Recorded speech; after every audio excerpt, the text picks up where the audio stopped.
की जय जय जय। बोले देवाद्री श्री चंदा प्रभु भगवान की जय जय जय। बोले देवाद्री श्री चिंतामणि पार्श्वनाथ भगवान की जय जय जय। बोले परम पूज मुनिवर बोले परम पूज आचार्य परमेष्टि गुरुवर श्री विद्यासागर जी महाराज की। गुणैतन प्रणीता शंका समाधान भावना एक प्रवर्तक जन जन के संत प्रखर वक्ता बोले परम पूज मुनि श्री 108 प्रमाण सागर जी महाराज की। बोले परम पूज मुनिवर श्री निर्वेक सागर जी महाराज की।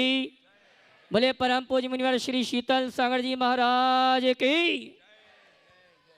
तीर्थराज संबेशकर की तलहटी में स्थित गुणैतन परिषद से टीवी चैनल का बहुचर्चित विश्व विख्यात संघ का समाधान का कार्यक्रम प्रारंभ करें। उसके पूर्व पारस चैनल, जिनवाणी चैनल और प्रमाणिक ऐप के माध्यम से जिस कार्यक्रम को देख और सुन रहे हैं उन सभी की ओर से और यहाँ पर उपस्थित समस्त श्रावक श्राविकाओं की ओर से करते हुए आशीर्वाद प्राप्त करेंगे और निवेदन करेंगे। संघ का समाधान के कार्यक्रम के लिए दोनों हाथ जोड़ लेंगे, बोलेंगे हे मुनिवर नमोस्तु, हे गुरुवर नमोस्तु, हे मुनिवर नमोस्तु। आइए गुरुवर के आशीर्वाद से हम और आप संघ का समाधान का कार्यक्रम प्रारंभ करें। उसके पूर्व आज जिन्होंने गुणैतन का अवलोकन करते हुए गुणैतन से जुड़ने का सौभाग्य प्राप्त किया है ऐसे सुधी श्रावकों के नामों की घोषणा यहाँ से की जा रही है। अगर उपस्थित हैं तो अपने स्थान में खड़े होकर गुरुवर का आशीर्वाद प्राप्त करेंगे और कैमरा में सभी को कवर करेंगे। निर्माण निधि के रूप में श्रीमती कविता जी इंद्रचंद जी रायपुर, श्रीमान सुकुमार जी राजघोड़ा पाटिल बारामती, श्रीमान अशोक कुमार जी शारदा जी सूरत, श्रीमान नेमचंद जी स्वर्गीय श्रीमती राजकुमारी जैन ग्वालियर, परिल जैन पूर्वी जैन वीना सागर। जोरदार ताली बजाकर उनका सम्मान करें। और आइए गुणैतन में जिन्होंने रजत दान और स्वर्ण दान देकर अपने जीवन को स्वर्णीय रूप प्रदान किया है श्रीमती मालती जी राजन जी संजय मोदी अभाना। इसी क्रम में श्रीमती शारजा जी अशोक जी सूरत, सुकुमार राजघोड़ा पाटिल बारामती, आदित्य जैन शीतल जैन अविरल जैन मधुलता जी ग्वालियर, श्री राजेंद्र कुमार मुन्नी देवी नोएडा और श्रीमती पूजा रविंद्र पंचवाटकर रिसोड महाराष्ट्र, इन्हें इंद्र जिनेन्द्र कुमार जी अहमदाबाद। और इसी क्रम में श्रीमान अशोक जी छाया जैन गोटेगांव, इन सभी ने स्वर्णदान देकर और सहयोग राशि देकर अपने जीवन को स्वर्णीय रूप प्रदान किया। जोरदार ताली बजाकर उनका सम्मान करें। और आइए चलते हैं निर्माण निधि से निर्माण मित्र के रूप में ऑनलाइन जुड़ने का सौभाग्य प्राप्त किया स्वर्गीय सुंदर लाल जैन पहाड़ी वाले की पुण्यतिथि पर पत्नी श्रीमती भारती जी, ऋषभ जी, शशांक जी, श्रद्धा जी टीकमगढ़ मध्य प्रदेश। इनके लिए भी जोरदार ताली बजाकर उनका सम्मान करें। और ये चलते हैं उन श्रावक परिवारों को मंच पर आमंत्रित करेंगे जिन्होंने गुणैतन में विशेष सहयोग प्रदान किया है। सूत्रधार के रूप में श्रीमान अजय जी बड़जात्ता, श्रीमती हीना जी बड़जात्ता मुंबई महाराष्ट्र अगर उपस्थित हैं तो मंच पर आए। परम पूज मुनि संघ के श्री चरण नमन करते हुए आशीर्वाद प्राप्त करेंगे और इनके सम्मान के लिए आमंत्रित करूंगा गुणैतन ट्रस्टी श्रीमान रमेश जी सरिता जी सूरत और अन्नू जी अजमेरा गया। ये आएंगे हमारे सम्मानी सूत्रधार परिवार का सम्मान का कार्यक्रम संपन्न करेंगे और मैं चाहूंगा इनके सम्मान में आप जोरदार ताली बजाकर इनका सम्मान करें। आइए गुणैतन ट्रस्टी रमेश जी सूरत और अन्नू भैया अजमेरा गया सम्मानी सूत्रधार परिवार का सम्मान कर रहे हैं। और चलते इसी क्रम में निर्माण सारथी से सूत्रधार के रूप में जिन्होंने गुणैतन से जुड़ने का शुभारंभ दिया है श्रीमान नरपेंद्र सिंह जी, श्रीमती विनोद जी नोएडा उत्तर प्रदेश। और इनके सम्मान लेने के लिए आमंत्रित करूंगा जिनेन्द्र जी रश्मिजन नोएडा, वे आएंगे और श्रीमान नरपेंद्र जी का सम्मान स्वीकार करेंगे और उनके सम्मान के लिए आमंत्रित करूंगा गुणैतन ट्रस्टी श्रीमान अशोक जी ममता जी सेठी आकाश सेठी कलकत्ता और गुणैतन ट्रस्टी श्रीमान दिनेश जी वीना। ये आएंगे जी। मैं ये कहना चाहूंगा साथ ही जिनेन्द्र जी रश्मिजन नोएडा जो हमारे बीच में आए हैं नरपेंद्र जी परिवार की ओर से इन्होंने स्वर्ण आभूषण भी गुणैतन के लिए समर्पित किए हैं। ऐसे परिवार के लिए जोरदार ताली बजाकर संरक्षक गुणैतन है हमारे दिनेश जी वीना। और आइए इनके सम्मान के लिए अशोक जी ममता जी सेठी और दिनेश जी वीना इनका सम्मान कर रहे हैं। मैं चाहूंगा जोरदार ताली बजाकर इनका सम्मान करें। और आइए सूत्रधार के रूप में हमारे भोपाल के गौरव डॉक्टर अतुल रचना जी सिंगई, तनिष तान्या सिंगई भोपाल मध्य प्रदेश, इन्होंने सूत्रधार के रूप में आज गुणायतन से जुड़ने का सौभाग्य प्राप्त किया है। मैं आमंत्रित करूंगा अतुल जी रचना जी को आए और परम पूज्य मुनिवर के श्री चरण नमन करते हुए गुरुवंदना का सौभाग्य प्राप्त करेंगी। और इनके सम्मान के लिए गुणायतन ट्रस्टी श्रीमान जिनेन्द्र जी रश्मि जी नोएडा और श्रीमान सुभाष जी सीओ साहब गुणायतन,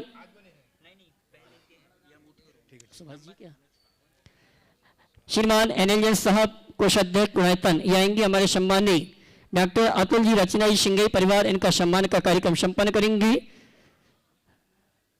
और आइए गुणायतन ट्रस्टी रूप में जो ऑनलाइन गुणायतन ट्रस्टी बने थे, आज इन्होंने पूरी राशि अपनी जमा कराई है।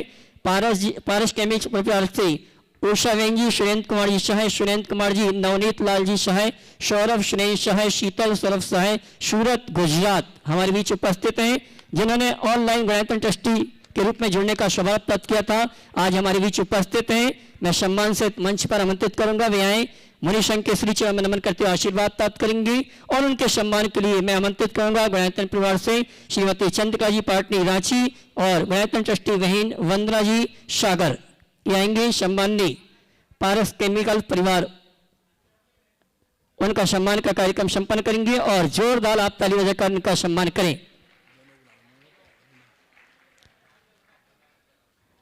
आगे नंबर जी पारस केमिकल परिवार से उषावन जी, सुरेंद्र कुमार जी, नवनीत जी, सौरभ सुनेन जी, शीतल जी, सौरभ जी सह परिवार सूरत। मैं ये कहना चाहूंगा ये ऑनलाइन गुणायतन ट्रस्टी बने थे, आज प्रत्यक्ष रूप से यहाँ पर उपस्थित हैं। ऐसे परिवार के लिए जोरदार ताली बजाकर उनका सम्मान करें। उनका सम्मान कर रही हैं श्रीमती चंद्रिका जी पाटनी रांची और गुणायतन ट्रस्टी इवेंट डॉक्टर वंदना जी सागर। इसी क्रम में मैं आमंत्रित करूंगा प्रमाणित समूह से रीना जी मेहता सूरत हमारे बीच उपस्थित हैं। रीना जी मेहता सूरत हमारे बीच उपस्थित हैं और मौलिक चूड़ावाला सूरत प्रमाणिक समूह ये दोनों आएंगे। परम पूज्य मुनिवर के श्री चरण नमन करते गुरुवंदना का सौभाग्य प्राप्त करेंगे। आ जाए दोनों आइए एक साथ। और इनके सम्मान के लिए आमंत्रित करूंगा श्रीमती कीर्ति जी गुणायतन ट्रस्टी, श्रीमान मृणाल जी दिल्ली। श्रीमती कीर्ति जी आए और हमारे प्रमाणिक समूह के श्री रीना मेहता सूरत और मौलिक चूड़ावाल सूरत।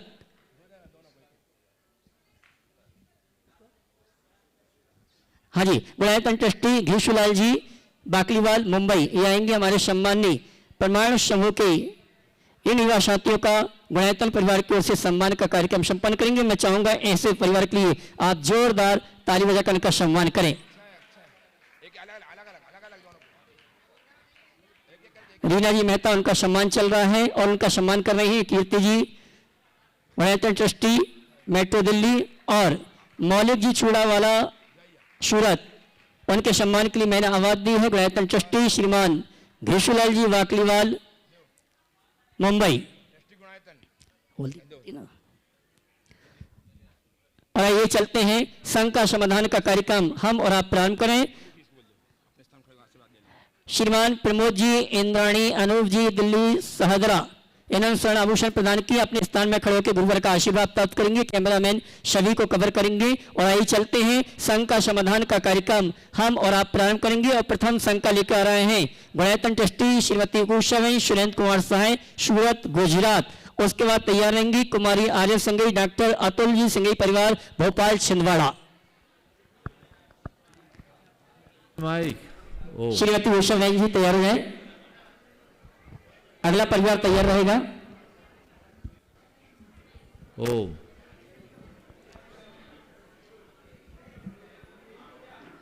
बोली बहन जी। नमोस्तु महाराज जी, नमोस्तु महाराज, नमोस्तु इच्छा में महाराज जी। मेरा प्रश्न ये है कि आजकल यंगस्टर में बच्चों को ये गुणव्रत में वो देशव्रत और देशव्रत का मतलब ही नहीं पता है और बाहर जाने का बहुत सोच रहे थे। आप उसका समाधान करिए। फिर से बोलिए। मेरा प्रश्न ये है कि आजकल यंगस्टर को बाहर जाने का बहुत शौक हो गया है, तो उनको दिग्व्रत और देशव्रत का मतलब समझाइए आप। बहुत अच्छा। देखिए आज का जो कल्चर है पूरी तरह ग्लोबल हो गया है और ग्लोबल कल्चर से प्रभावित होने के कारण देश विदेश जाने की इच्छा स्वाभाविक है। जहाँ तक बाहर जाने का सवाल है इसके निषेध का मुझे औचित्य नहीं दिखता, क्योंकि देश विदेश तो सेठ साहूकार चौथे काल में भी जाते थे। हम लोगों ने कथाएं खूब पढ़ी है। विवाह हुआ, उसके बाद व्यापार करने के लिए विदेश गया, पढ़ा है ना। तो बाहर जाओ, उसका निषेध नहीं, लेकिन बाहर जाने के बाद भी भीतर भारत हो तो कोई दिक्कत नहीं। भारतीयता से ओतप्रोत रहो, अपनी मर्यादाओं से जुड़े रहो, तो फिर कोई कठिनाई नहीं। और मर्यादाएं तोड़ दें, भारतीयता छोड़ दें, तो अच्छी बात नहीं है। तो देश विदेश जाओ, भारत का विस्तार तभी होगा जब लोग भारत से बाहर जाएंगे। मेरी विचारधारा कुछ ऐसी है।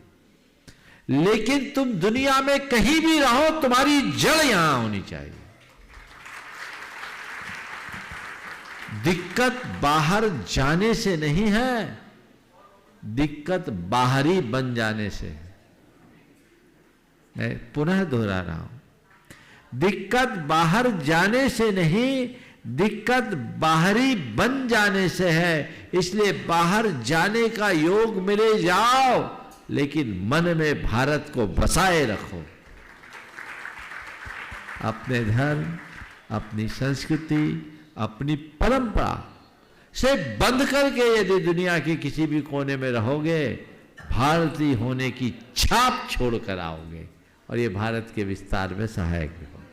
बहुत बहुत आशीर्वाद। कुमारी आर्या सिंघई, डॉक्टर अतुल सिंघई परिवार, भोपाल छिंदवाड़ा। उसके बाद तैयार रहेंगी शुभ्रा जी शैली जैन, दमोह। ओम। नमोस्तु महाराज जी। भोपाल, छिंदवाड़ा और नागपुर की जैन परिवार की तरफ से मेरा आपके चरणों में बारंबार नमोस्तु नमोस्तु नमोस्तु। महाराज जी, हाँ बोलो। महाराज जी, मेरा प्रश्न यह है कि हमें शिखर जी में पहाड़ की वंदना क्यों करनी चाहिए और आपने गुणायतन शिखर जी में ही क्यों बनवाया? बहुत अच्छा सवाल है। सबसे पहला सवाल, शिखर जी में पहाड़ की वंदना क्यों करना चाहिए, है ना। तो तुम पहले अपने पापा से पूछते, पापा हैं तुम्हारे साथ? मम्मी भी है, पापा भी हैं। उनसे पूछती कि आप हमें शिखर जी क्यों लेकर आए। थोड़ा सा माइक दे तो तुम्हारे पापा का भी टेस्ट लो। मैं महाराज जी नमोस्तु। हाँ। और मैं हर साल का शिवरार्थी हूँ। अभी बस सितंबर में गया था शिविर से। हाँ। और आपके आशीर्वाद से ये सौभाग्य हर बार मिलता है मुझे। आप तो ये बताओ, अपनी बेटी के पहले सवाल का उत्तर आपको देना है। हाँ जी। कि शिखर जी में पहाड़ की वंदना क्यों करते हो? क्योंकि 24 में से 20 तीर्थंकरों की निर्माण स्थली जो है हमारी शिखर जी है। इस कारण से हमारा सबसे बड़ा तीर्थ क्षेत्र शाश्वत बहुत सुंदर, बहुत सुंदर उत्तर है। लेकिन ये उत्तर, बेटे इस उत्तर से तुम खुश हो? हाँ? नहीं। मैंने यही दिखाने के लिए माइक उन तक पहुंचाया था। मुझे मालूम था ये उत्तर तो ये दे देंगे, और इतना उत्तर आप सब देंगे। अब मैं इसकी असली वजह से आप सबको वाकिफ करना चाहता हूं। शिखर जी में 20 तीर्थंकरों की निर्वाण भूमि होने के कारण ये हमारा पूज्य स्थल है। ये शाश्वत तीर्थ है, शाश्वत सिद्ध क्षेत्र है। इसका कण कण पवित्र है। इसकी वंदना करने से, एक बार वंदना करने से, हाँ, जो भाव सहित वंदना कर लेता है वो नरक पशु गति से बच जाता है। ये सब चीजें तो है ही, लेकिन शिखर जी आकर के हम इसलिए वंदना करते हैं कि उन महान आत्माओं की रज से ये पूरा इलाका अतिशय ऊर्जावान है, और वो ऊर्जा हमारे जीवन को बदलता है। ये शाश्वत तीर्थ है। तीर्थ उसे कहा जाता है जहां आने वाला तर जाए, समझ गए। तो ये हमें तारने वाला है, तो यहाँ हमको एनर्जी मिलती है। आपने अभी वंदना कर ली कि बाकी है? कर ली महाराज। क्या फील हुआ था ऊपर जाने पे? बहुत अच्छा। समझ क्यों हुआ अच्छा है फील? पहाड़ चढ़ने पे अच्छा थोड़ी होता, थकने के बाद भी अच्छा लगा। क्यों लगा? समझ गए? क्योंकि तीर्थंकर परमात्माओं की वो रज यहाँ है, वो पवित्र परमाणु यहाँ है जो हमारी आत्मा को आनंद से भरते हैं, समझ गए। और इसी विशुद्धि के कारण नरक पशु गति से बचा जाता है, समझ गए। और आपने दूसरा जो सवाल किया, गुणायतन यहीं पर क्यों बनाया? मैंने गुणायतन को इसलिए यहाँ चुना क्योंकि बाकी तीर्थ हम आप मनुष्यों के द्वारा बनाए हुए हैं, ये मूल तीर्थ है, इसे तीर्थंकरों ने बनाया। यहाँ सब आते हैं और जहाँ सब आते हैं वहाँ उनको जैन धर्म के मर्म का ज्ञान होना चाहिए, इसलिए गुणायतन शिखर जी में बनाए। नमोस्तु भगवान मनुष्य। शुभ्रा जी, शैली जी, नमो। उसके बाद तैयारी गुणायतन ट्रस्टी शिवान सुभाष जी, सियान जी, चुचू भाई, भगत जी परिवार। नमोस्तु गुरुदेव। गुरुदेव, यूएसए में एक सिविल सर्जन हैं डॉक्टर विवेक मूर्ति, उन्होंने 148 रिसर्चों के द्वारा ये पाया कि अकेलापन एक दिन में 15 सिगरेट और 6 अल्कोहल ड्रिंक के जितना वो घातक होता है उतना घातक अकेलापन होता है।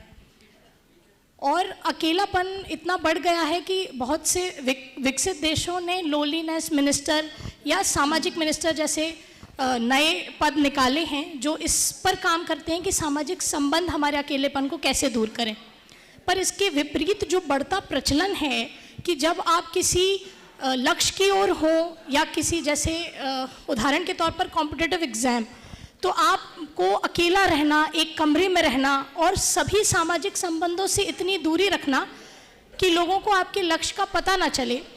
तो ये दोनों बातें, और एक बात और कि जो एकांत में रहने का जो कॉन्सेप्ट है, तो जब हम एकांत तक ना पहुंच पाएं और अकेलेपन से निकल पाएं, उस बीच में हम कैसे पहुंचें? नमोस्तु गुरुदेव। बहुत अच्छा सवाल किया। आपके सवाल के 3 सिरे। सबसे पहले अकेलापन का अनुभव और अकेले रहने में अंतर समझो। अकेला होना और अकेलापन महसूस करना, और तीसरी बात है एकत्व की अनुभूति करना।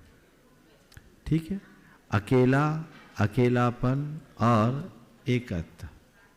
आप जिस अकेलापन की बात कर रहे हैं वो भीड़ में अकेलेपन की बात है।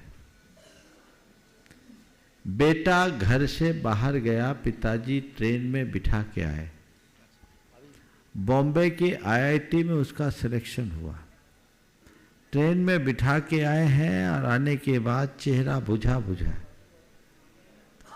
पूछा जा रहा है क्या बात है, आप इतने उदास क्यों हो? बच्चे को सीट तो मिल गई। बोले हाँ सीट तो मिल गई, ट्रेन में भीड़ भी बहुत थी, मैं बैठा तो आया पर डर लग रहा है। वो अकेला है और पहली बार बॉम्बे जा रहा है। मतलब क्या हुआ? ट्रेन में भीड़ है पर वह अकेला है। यानी भीड़ में अकेलापन का अनुभव तब होता है जब हमारे हृदय में परमुखापेक्षिता होती है, किसी से कोई अपेक्षा हो और वो हमें साथ न दे तो व्यक्ति अपने आप को अकेला, असहाय, लाचार सा अनुभव करता है। ये अकेलापन है। और जिस लोनलीनेस की बात आप कर रही हैं वो इसी का परिणाम है। एक बार एक अरबपति सज्जन ने मुझसे कहा, महाराज मेरे पास सब कुछ है पर मेरा कुछ नहीं, मेरा कोई नहीं। पीड़ा भरी आंखों से कहा, मेरे पास सब कुछ है, 2000 करोड़ का धनी। वो रोती आंखों से कह रहा है मेरे पास सब कुछ है पर मेरा कोई नहीं, मेरा कुछ नहीं। ये है अकेलापन। और वह उनको सताता है जो आध्यात्मिकता से विमुख होते हैं, जिनके मन में मोह माया हावी होती है, जो बहुत ज्यादा मुखापेक्षी होते हैं, औरों से प्रगाढ़ आशा और अपेक्षाएं रखते हैं। जहां आशा होगी वहां हताशा होगी और जहां अपेक्षा होगी वहां उपेक्षा होगी। तो ये तकलीफ दे है। अकेला रहना एक गुण है आज अगर आपको किसी बड़े लक्ष्य को हासिल करना है तो आपको उन सब से दूर हटना होगा जो आपको डिस्ट्रैक्ट करते हैं, जो आपको आपके लक्ष्य से विमुख करते हैं। तो उसके लिए चाहे कॉम्पिटिटिव एग्जाम हो, चाहे कोई शोध खोज का कार्य है, चाहे कोई हो, अकेले रहो, पर संपर्क से मुक्त होना। लेकिन ये भी एक बहुत बड़ी उपलब्धि नहीं है। ये संपर्क से अलग हुए हैं पर संबंध अभी भी बने। पर के संपर्क से अलग रहना, अकेला होना बहुत बड़ी बात नहीं है। हाँ, हमारे कुछ स्वल्प कार्यों में सहायक होते हैं, पूरक बनते हैं। लेकिन एक है एकत्व, जहां पर संबंध से मुक्त होना। सबके बीच रहते हुए भी स्वयं में रमे रहना। मेरा कोई नहीं है, ऐसी मायूसी भरी बात कहने की जगह मैं अकेला हूं, इसका अनुभव करना। मैं अकेला हूं, कोई मेरा साथ नहीं देता, ये आरोप लगाने की जगह कोई मेरा साथ दे नहीं सकता, इस अनुभूति का नाम एकत्व का अनुभव। साथ नहीं देता ये आरोप है, साथ दे नहीं सकता ये वास्तविकता है। उस वास्तविकता का जिन्हें अनुभव होता है, उनके जीवन का कायाकल्प हो जाता है। तो उस एकत्व की अनुभूति केवल अध्यात्म के बल पर होती है। जो उस अपनी आत्मा के चिरंतन स्वरूप को ठीक तरीके से समझते हैं, वे इस तीसरी भूमिका में रहते हैं, सबके साथ रहते हैं, स्वयं में रमते हैं। सबके बीच रहो, लेकिन इसे केवल एक संयोग मानो नदी नाव का। घिरे रहो परिवार से, पर ना भूलो विवेक। घिरे रहो परिवार से, पर न भूलो ना ये विवेक। आया एक का एक था, अंत एक का एक। बस ये चीज समझ लो, जीवन धन्य। नमोस्तुते। गुणायतन ट्रस्टी शिवान सुभाष जी, स्नेहांजलि चचू भाई, भगत परिवार, उसके बाद तैयार रहेंगे प्रमाणिक समूह श्री रीना जी मेहता, सूरत। दो जल्दी पीछे। नमस्ते महाराज श्री। महाराज श्री, मेरा नाम मोनिका जैन है, मैं दिल्ली से हूँ। महाराज श्री, मेरा सवाल ये है कि पद्मावती माता हमारे लिए पूजनीय है या नहीं है? अगर है तो क्यों है, और नहीं है तो उन्हें फिर मंदिरों में स्थान क्यों दिया गया है? ये सवाल तो उनसे पूछो जिनने जो स्थान दिया। समझ गए महाराज श्री? कोई महाराज श्री फिर विरोध भी नहीं करते? हाँ, अगर ऐसा कुछ है तो किसी भी महाराज श्री ने आज तक ऐसा भी नहीं कहा कि मंदिरों में स्थान नहीं देना चाहिए। महाराज ने समर्थन किया क्या? मंदिरों में है तो समर्थन ही कहलाएगा? नहीं, मेरी बात सुनो। हमारे यहाँ हमारे पूज्य कौन है पहले ये जानो। वीतराग, देव, सास गुरु, पंच परमेष्ठी, यही पूज्य है ना। हाँ जी। आपने जिनकी चर्चा की, क्या उन्होंने वीतराग देव में रखोगे? नहीं महाराज। शास्त्र में रखोगे? नहीं। गुरु में रखोगे? नहीं। अरहंत है? नहीं। सिद्ध है? नहीं। आचार्य है? नहीं। उपाध्याय है? नहीं। साधु है? नहीं। फिर क्या काम? तो फिर महाराज श्री, फिर कोई भी महाराज श्री विरोध क्यों नहीं करते कि जो मंदिरों में? देखो ऐसा है, विरोध इसलिए नहीं करते कि हम लोग समाज को झगड़े में फंसाना नहीं चाहते, लेकिन महाराज श्री पर हम आपका विवेक जगाना चाहते हैं। क्या नहीं करना है इसको बोलने से अच्छा है क्या करना है इसका प्रचार करो ना। तुम्हें इसकी समझ है ना? हाँ जी। तो वीतराग को हम पूजे। एक बहन जी ने एक दिन मुझसे सवाल किया, महाराज जी पद्मावती को पूजना चाहिए? मैंने कहा आप पूछती हो? बोले हाँ पूछती हूँ। क्यों पूछती हो? बोले महाराज जी कहा जाता है कि उनकी पूजा करने से रोग शोक संताप नहीं होता। मेरे शब्दों को ध्यान से सुनिएगा। मैंने पूछा आप पूछती हो? बोले हाँ पूछती हूँ। क्यों पूछती हो? बोले उनकी पूजा करने से रोग शोक संताप नहीं होता। बहुत अच्छी बात है। आप कब से पूज रही हो? बोले महाराज जी करीब 25 वर्ष हो गए। मैंने कहा फिर तो आपके यहाँ कोई कभी बीमारी आई नहीं होगी? बोले महाराज इसीलिए तो आया। उनके पास अभी माइक रहने दो, माइक उन्हीं को दो। बीमारी तो आई नहीं होगी? बोले महाराज इसीलिए तो आई हूं, कोई ना कोई बीमारी बना रहता है। मैंने कहा ठीक है चले, लेकिन आपके यहां कोई शोक तो नहीं हुआ होगा? बोले महाराज जी पिछले 1.5 वर्ष में 3 मौतें हो गई, 2 कच्ची मौतें। हमारी चाची सास एक्सपायर हुई, एक जेठोता एक्सपायर हुआ, और हमारे ही परिवार में एक हमारी ननद एक्सपायर हुई। 3 मौतें हुई जिसमें 2 कच्ची मौत। अच्छा चलो कोई बात नहीं, आपको टेंशन तो कुछ नहीं होता होगा? बोले महाराज जी क्या बताऊं, बहुत टेंशन चल रहा है, फैमिली में डिस्प्यूट है, सेपरेशन की बातें चल रही है, बिजनेस भी ढंग से नहीं चल रहा है, पैसा भी डूब रहा है, रातों में नींद नहीं आती। महाराज को मंत्र दे दो ना।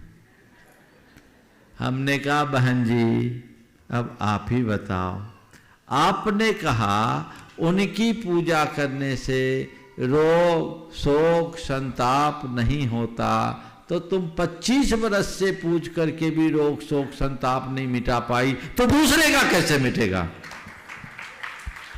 बात समझ में आ रही है? हाँ जी महाराज। हमने बोला अब आप जानो, आप क्यों पूछती हो? हमें तो एक ही बात समझ में आती है कि हम भगवान की पूजा करें, कदाचित रोग शोक और संताप न भी मिटे तो भी इतना होगा कि कैसा भी रोग हो, कैसा भी शोक हो, कैसा भी संताप हो, मन की क्षमता बनी रहेगी, मन की स्थिरता बनी रहेगी। इसलिए पूजना है तो किसको पूजो? किसको पूजना है? देव शास्त्र गुरु को। समझ गए ना? अब बाकी झगड़े में मत पड़ो कि यहाँ मंदिर में क्यों रख दिया क्यों नहीं रखा, ये तो सबके अपने अपने मत हैं। जिनके जो मत है उनके अनुसार करो, लेकिन तुम तो वीतरागता से जुड़े हो तो जुड़े रहो। बहुत तरह की मान्यताएं लोग अपनी अपनी मान्यताओं के अनुरूप करते हैं, लेकिन मेरा आप सबसे कहना इतना ही है, पूज्या पूज्य का विवेक तो होना ही चाहिए। अगर यही सब चीजें नहीं होती तो इतने सारे पंथ और परंपराएं क्यों बनती? हमें अपने विवेक का प्रयोग करके आगे बढ़ना चाहिए। ठीक है महाराज, नमस्ते महाराज श्री। धीरज मेहता सूरत, उसके बाद तैयार रहेंगे गुणायतन ट्रस्टी परिवार से धीरज जी जैन दिल्ली। नमोस्तु महाराज जी, पूरे समाज की ओर से नमोस्तु, आवरा नगर पाठशाला के बच्चों की ओर से नमोस्तु महाराज जी, नमोस्तु महाराज जी। महाराज जी हमारे मन में ये जिज्ञासा है, जैसे पाप का बाप लोभ कहा जाता है, तो ऐसे पुण्य का सबसे उत्तम पुण्य कौन सा कहा जाता है महाराज जी? पाप का बाप लोभ, अब पुण्य का सबसे उत्तम पुण्य कौन सा है? देखिए हमारे यहाँ शास्त्रों में उत्तम पुण्य के लिए सबसे उत्तम पुण्य एक सद्गृहस्थ के लिए बताया है, वो है पात्र दान। क्षितिगत मीव बट बीजम पात्र गतम दान मल्पमपि काले फलति छाया विभुवम बहुफल मिष्टम शरीर वृता। और आप सबको धन्य कुमार की कथा का पता होगा, अकृत पुण्य, जिसने निर्माल्य का भक्षण किया, जागीरदार का पुत्र होने के बाद भी कंगाल हो गया, और उसी ने मुनिराज को आहार दिया, उसका जीवन ही बदल गया। तो पात्र दान को महान पुण्य का कारण बताया है, और दान की अनुमोदना से ही भोग भूमि में उत्पत्ति बताई। इसलिए अगर आप मुझसे कहो कि सबसे बड़ा पुण्य किसमें है, तो सब पुण्य के कार्य में पुण्य बड़ा है। लेकिन पात्र दान अपने आप में सबसे उत्तम मानना चाहिए। नमोस्तु महाराज जी। ओम अगला धीरज जैन दिल्ली, उसके बाद तैयार रहेंगी बहन किरण दीदी इंदौर, सभी श्राविक आश्रम की बहनों के साथ और आरिकाश्रम की बहनों के साथ। परम पूज्य आराध्य गुरु परम प्रमाण सागर जी महाराज जी के चरणों में नमोस्तु नमोस्तु नमोस्तु। महाराज जी, मेरा ये अनुभव और पीड़ा दोनों हैं कि शिखर जी जैसे हम जाते हैं तो 20 साल पहले अगर जाते थे वहाँ से ऊर्जावान होके आते थे, ऊर्जा अंदर लेके आते थे, इतनी एनर्जी होती थी कि दोबारा अगर यात्रा करने को कोई कहता था तो चल देते थे हम।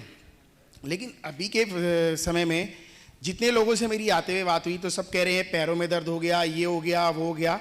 मतलब लोगों के अंदर एनर्जी नहीं और लोगों के अंदर पीड़ा थी कि यात्रा करना बहुत मुश्किल हो गया, जबकि लोग चप्पल, जुराब, जूते सब पहन के जाने।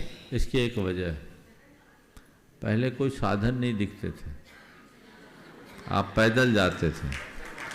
अब साधन हो गए सो कमजोर हो गए। जब तक मोबाइल नहीं थे तुम्हारे लिए हर व्यक्ति को 100-200 लोगों के नंबर याद रहते थे, रहते? बिल्कुल महाराज जी। अब तो खुद का नंबर भी शायद पता ना हो, है?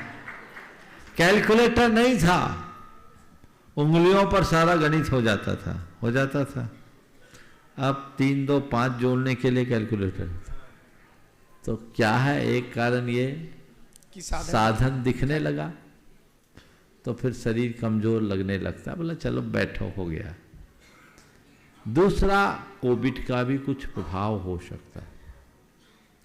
अभी बहुत सारी चीजें ऐसी प्रकाश में आ रही है, अभी कोई रिसर्च तो सामने आया नहीं, लेकिन चर्चाओं में ये बातें हैं जिस पर गंभीरता से विचार अपेक्षित है। तो ये चीजें जब होगी तो इसके परिणाम तो ऐसे होंगे। इसलिए संकल्प ही तुम्हें ताकतवर बनाएगा। अगर अपनी शक्ति को जीवंत बनाए रखना चाहते हो तो अपने संकल्प को मजबूत बनाओ। महाराज जी, बहुत सारे लोग जूते चप्पल पहन के भी अब यात्रा करने लगे। वो तो बोला मैंने, इन सब से बचो। नमोस्तु गुरुदेव, नमोस्तु। बहन किरण दीदी सभी व्रती बहनों के साथ और इसके बाद तैयार रहेंगे प्रमाणित समूह से मौलिक जी चूड़ावाला सूरत। दोनों महाराज जी के चरणों में बारंबार नमोस्तु नमोस्तु। सभी छुल्लक महाराज जियों के चरणों में इच्छा में महाराज जी सबसे पहले तो ये बात है कि आप महाराज जी लोग सबको एक साथ इतना वात्सल्य कैसे दे सकते हैं? ऐसा लगता है कि महाराज जी लोग इतना वात्सल्य देते हैं और हम लोग तो इतने सब बहनें मिलके भी इतना नहीं कर पाते एक दूसरे के प्रति। फूल को देखा है? फूल डाल में खिले हुए फूल को देखा है? उसकी खुशबू किसी एक दिशा में फैलती कि सब दिशा में? सब दिशा में। बोलो। सब दिशा में। और फूल की खुशबू सब दिशा में फैलती इसलिए क्योंकि वो अपने जड़ों से जुड़ा हुआ है। जो अपने जड़ों से जुड़ा होता है वो खिला होता है और उसकी सुगंध सब तरफ फैलती है और हमें फैलाना भी चाहिए, उसे कहीं एक जगह सीमित नहीं रखना चाहिए। महाराज जी, जैसे किसी का मरण होने वाला होता है तो उसको महीने भर पहले मालूम पड़ जाता है, 15 दिन पहले मालूम पड़ जाता है, 8 दिन पहले भी मालूम पड़ जाता है, 2 दिन पहले भी। तो ऐसी कौन सी विशुद्धि होती है कि उन भावनाओं की तरह उसको मालूम पड़ जाता है? देखिए, ऐसा कोई नियम तो नहीं है कि किसी को पहले से मालूम पड़ गया, लेकिन जैसे मालूम पड़ गया वो भाग्यशाली, उसके बाद वो संभल गया तो अच्छी बात है। हमारे पिताजी को मालूम पड़ गया था 1 हफ्ते पहले मरण होने वाला है, तो वो आचासी के पास चले गए थे तो समाधि मरण हुआ, आश्रम में रहते थे। बहुत सुंदर।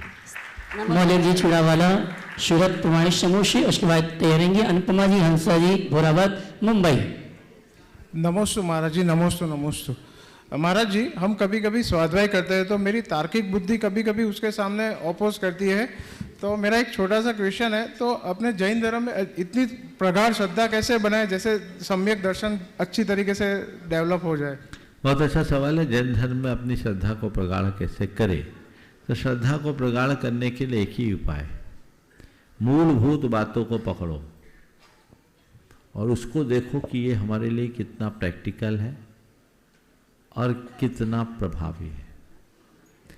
7 तत्वों की बातें जो बताई है पूरी तरह वैज्ञानिक है, तार्किक है, उसको पकड़ो। बाकी विवेचनाओं में बहुत सारी चीजें आगे पीछे होगी। उस चीज को जान लो, आत्मा अनात्मा के रहस्य को जान लो, सार और असार को पहचान लो, श्रद्धान अपने आप मजबूत बनेगा। बाकी चीजों में उलझोगे तो भटक सकते हो, तो पहले मूल को पकड़ो, श्रद्धान बढ़ेगा। और देव शास्त्र गुरु के सामीप्य को बढ़ा दो, अपने आप पक्के हो जाओगे। क्योंकि खरबूजे को देखकर रंग बदलता है, ये कहावत यथार्थ है। अनुपमा जी, हंसा जी, बोरावत मुंबई। उसके बाद तैयार रहेंगे सूरज से गायत्री ट्रस्टी शौरजी सहाय, छायावेन सहाय। नमोस्तु महाराज साहब, नमोस्तु महाराज साहब, नमोस्तु महाराज साहब। मेरे साथ हमेशा ऐसा होता है, परिवार को लेके चलती हूँ, फिर भी परिवार हमेशा नाराज रहता है, कभी कोई खुश ही नहीं होता, मेरे से सब नाराज रहते हैं। साथ लेके चलने के बाद भी नाराज है तो अलग होने पर तो आग ही लग जाएगी। हाँ वही। इसलिए ये सोचो कि मेरे पाप का उदय है, हाँ। अब मैं और अच्छे से साथ रखूं, सबको राजी करूं। सब राजी होते ही नहीं महाराज। देखो, सब मुझे अपनाए ये मेरे हाथ में नहीं है, मेरे वाक्य को ध्यान से सुनना। हाँ। सब मुझे अपनाए ये मेरे हाथ में नहीं है, पर सबको मैं अपना बनाऊं ये मेरे हाथ में। तो सबको अपना बनाने का उद्यम कीजिए, है ना। चलिए आगे बोलिए। श्रीमान शरद जी सहाय, छायावेन मेहता, राजेश भाई सूरत। इसके बाद तैयार रहेंगे गायत्री ट्रस्टी मुंबई से घीशूलाल जी वाकलीवाल। नमस्ते महाराज, नमस्ते गुरुदेव। ये वापस हम लोग आ गए, ये एक क्वेश्चन छूट गया था। ऐसा है, मेरे 2 पुत्र है गुरुदेव, दोनों अच्छे एजुकेटेड है। एक तो बाहरी पढ़ाई कर रहा है और एक शायद इसके संलग्न ही बाहर जाने का शायद सोच रहा है। हम लोग को जैन धर्म में पूरी आस्था है, कोई ऐसा सॉल्यूशन है कि उनकी शादी भी जैन में ही हो? आप उनको एक बार ले आओ, रास्ता बन जाएगा। चलिए सर आगे। हाँ बोलिए। श्रीमान गायत्री ट्रस्टी घीशूलाल जी वाकलीवाल मुंबई। एक इधर भी बुलाया था क्या आप? नहीं बुलाया था। हाँ बुलाया नहीं था तो खड़े नहीं हूँ। उसके बाद तैयार रहेंगे। अरे बुलाया था ना बॉम्बे। हाँ हो गया था एक ही। हाँ इसके बाद तैयार रहेंगे गायत्री ट्रस्टी गणतंत्र मंत्री श्रीमती चंद्रकला जी पाटनी रांची। नमोस्तु महाराज जी, नमोस्तु महाराज जी, नमोस्तु महाराज। इच्छा में जाए। पहले तो महाराज जी आज का अनुभव बताता हूँ मैं, कि सुबह मैं हार ले आप उतरे, मैं खड़ा था और आप एकदम आके खड़े हो गए। मैं कर्नाटक के भाई के साथ उन्होंने चौका लगाया, मेरे को एकदम चित्ता चक्कर आने लग गया। चक्कर आपकी परिक्रमा दी तो मेरे को लगा अब गिरा कहाँ से शक्ति आ गई कि मैं आपके साथ 3 माला भी चढ़ गया। तो महाराज जी ये चमत्कार जैसा ही मेरे को लगा आज, कि मैं क्या एकदम मैं सवाल करे। सवाल ये है महाराज जी, मेरा सवाल नहीं है, मेरा बहू विनीता जो तप्रभा माता जी की बेटी है, उसने ये लिख के भेजा है कि अनर्थ दंड व्रत का स्वरूप क्या है और मतलब क्या है? अनर्थ व्रत का स्वरूप सवेरे स्वाध्याय में बताएंगे तो विस्तार से मिल जाएगा। अभी एक ही लाइन में कहता हूँ, बिना मतलब के किए जाने वाले पाप को अनर्थ दंड कहते हैं, उसके त्याग का नाम अनर्थ दंड त्याग व्रत है। चलिए। मंत्री गणेता श्रीमती चंद्रकला जी पाटनी रांची।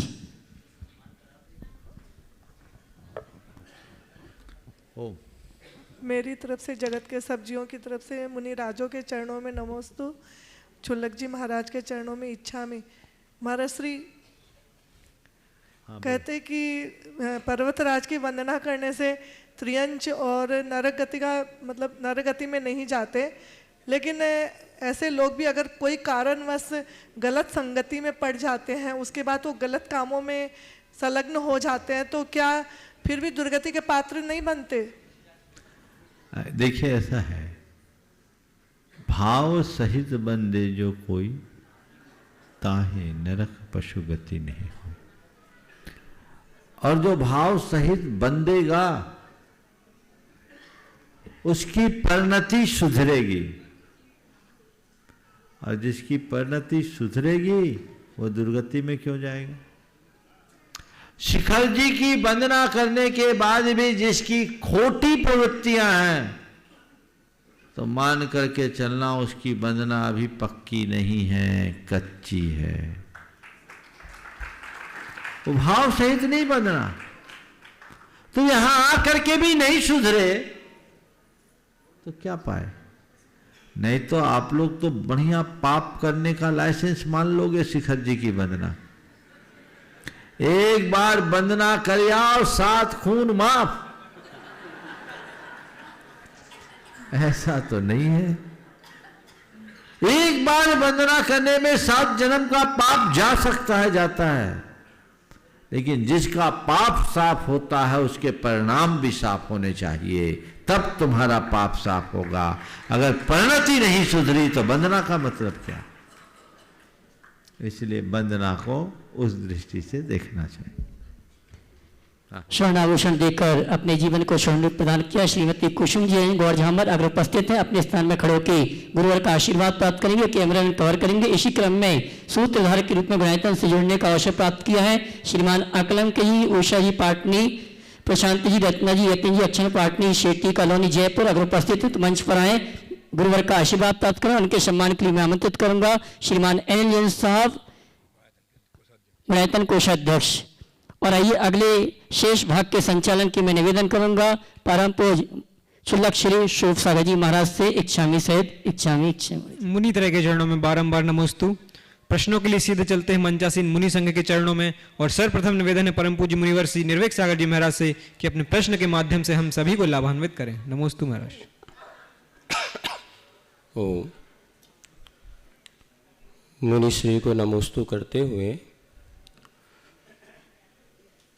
आचार्य श्री ने अपने जीवन में जिन अनुभवों को मूक माटी महाकाव्य में संजोया है, वास्तव में आज के सामाजिक परिवेश में वह एक बहुत महत्वपूर्ण अथवा ग्रहण करने योग्य है। विभिन्न लेखकों ने, साहित्यकारों ने स्त्री को अपने अपने अनेक रूपों में प्रदर्शित किया।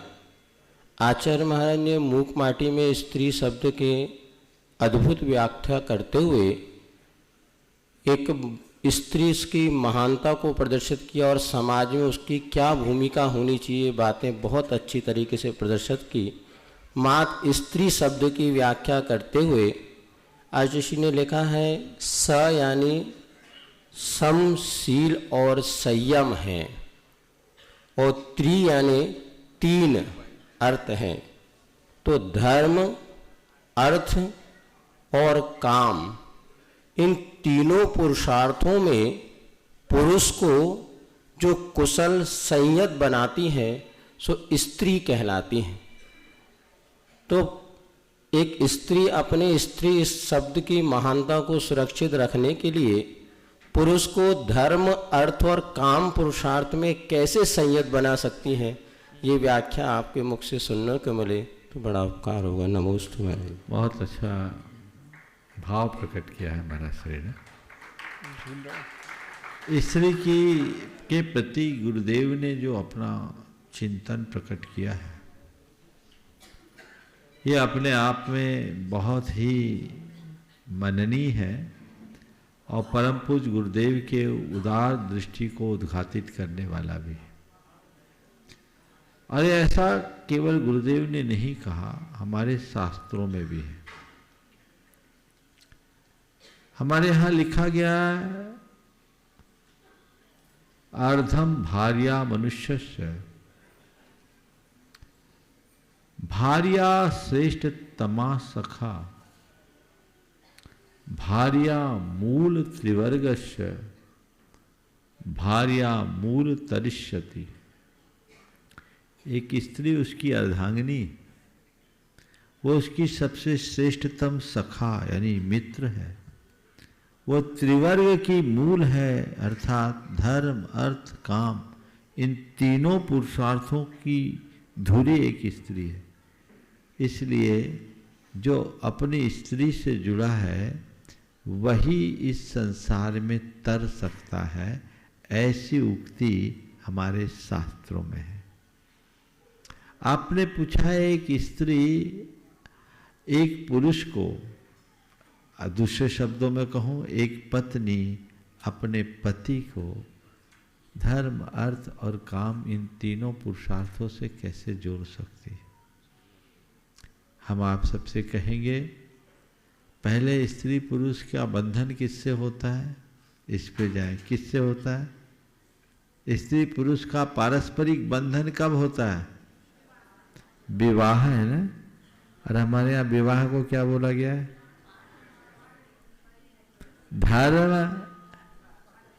धर्म विवाह होता है ना। क्या होता है? थोड़ा शब्दों को देखिए, क्या है? धर्म विवाह। और विवाहिता स्त्री क्या कहलाती है? धर्म पत्नी या सहधर्मणी। धर्म पति तो कहीं नहीं हुआ, धर्म पत्नी होती। क्यों? इसलिए कि वो उसकी पत्नी उसके धर्म आराधन का मूल बनकर आई है, और उसने अपना जो विवाह किया है उसका नाम धर्म विवाह केवल इसलिए है कि ये विवाह धर्म के लिए किया है, अपने यौन सदाचार रूप धर्म के पालन के लिए किया है। तो विवाहोपरांत मनुष्य के संयमी सदाचारी मर्यादित जीवन की शुरुआत होती है, और मनुष्य की महानता तभी प्रकट होती है जब वो मर्यादाओं में बंधता है। उस मर्यादा को बांधने में सहायक एक स्त्री होती है। स्त्री के संदर्भ में कहा गया कि स्त्री एक नदी के समान होती है। नदी में दो कूल होते हैं और स्त्री के दो कुल होते हैं। नदी के दो कूल होते हैं, स्त्री के दो कुल होते हैं। नदी अपने कूलों के मध्य नियंत्रित वेग और निर्धारित दिशा की ओर बहती है, तो जीवनदायिनी बनकर सारे संसार का उपकार करती है और विशाल सागर में समा जाती है। लेकिन वही नदी जब अपने तटबंधों का उल्लंघन कर देती है तो बाढ़ की विभीषिका में परिणत होकर सर्वत्र त्रासदी का कारण बन जाती है। तो नदी अपने कूलों को डुबाती है, कूलों की मर्यादा तोड़ने से, पानी के प्रवाह से, और स्त्री अपने कुलों को डुबाती है दोषों के प्रवाह से। अगर स्त्री में सारे गुण हो तो वो सारे गुण पुरुष के जीवन को और उन्नत बनाती। इसलिए धर्म, अर्थ और काम, ये तीनों पुरुषार्थ का आधार उसे बताया गया। पर ये कब होगा? जब पारस्परिक संबंध मर्यादानुरूप हो, धर्मानुरूप हो। पहले संबंध पति पत्नी का होता था, अब पति पत्नी बचे नहीं हैं, हस्बैंड वाइफ भी नहीं रहे, अब दो जीवन साथी रह गए। सोच बदल गई है, और इसी बदली हुई सोच ने समाज का घोर पतन प्रारंभ कर दिया। आपका मूल सवाल है कि एक स्त्री किसी पुरुष को स्थिर करने में कैसे सहायक बन सकती। पुराणों में ढेर उदाहरण है। सैनिक को सुधारने वाली कौन थी? बोलो, तुम लोगों की आवाज तो बुलंद होनी चाहिए, तुम लोग पक्ष की बात है। सैनिक को सुधारने वाली कौन थी? कालिदास को सुधारने वाली कौन थी?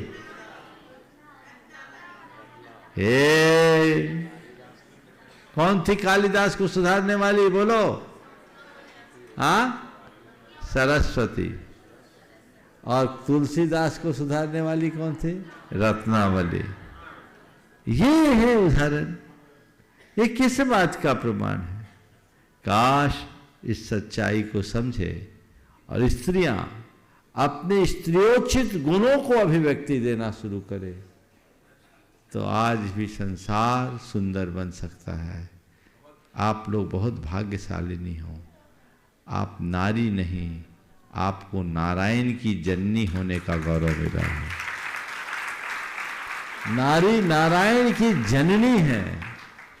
यदि नार्योचित कर्तव्यों का पालन करे तो पूरे संसार का उद्धार कर सकती है और जीवन को विकसित किया जा सकता है। हाँ, गुणायतन में सूत्रधार के रूप में श्रीमान अकलंक ही उषा जी पाटनी हमारे बीच उपस्थित हैं। मैं सम्मान से आमंत्रित करूंगा पूरे परिवार के साथ गुरु वंदना का शोभा प्राप्त करें। उनके सम्मान के लिए आमंत्रित करूंगा गुणायतन के कोषाध्यक्ष श्रीमान NNS साहब जयपुर। अगला सवाल महाराज जी का निवेदन है पूज्य छुल्लक श्री समादर सागर जी महाराज के चरणों में कि अपने प्रश्न के माध्यम से हमें भी बोधि की प्राप्ति कराएं।